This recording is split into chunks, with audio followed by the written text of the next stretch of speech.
शिव गुरु के पास है, मैंने कोटि कोटि प्रणाम करती हूँ। आगे चलती हुई भगवान एक मिनट नाश्ता करा लो। हर हर महादेव, मैया भवानी की जय हो, जय हो।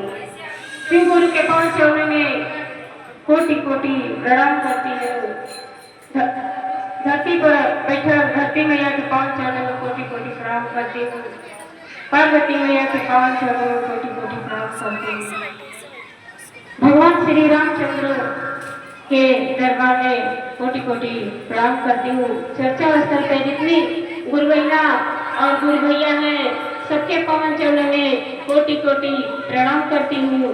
हे शिव गुरु, आप हमारे गुरु हो, हम आपके शिष्य हैं। आप मुझ शिष्य पे दया करो, हमारे घर परिवार पे दया करो। हमारे यहाँ जितनी भी गुरु बहना है, सबके घर परिवार पर दया करो महादेव। साहेब हरिंद्रानंद ने 3 सूत्र दिया है। 3 सूत्र का हमको पालन करना है। सुबह उठकर दया मांगना है और दोपहर में किसी भी सदस्य से चर्चा करना है कि गुरुबैया हमारे महादेव के दया से एक काम सफल हुआ है, इसको चर्चा करते। तीसरा सूत्र में 108 बार नमन करना है और नमन करके प्रणाम करना है।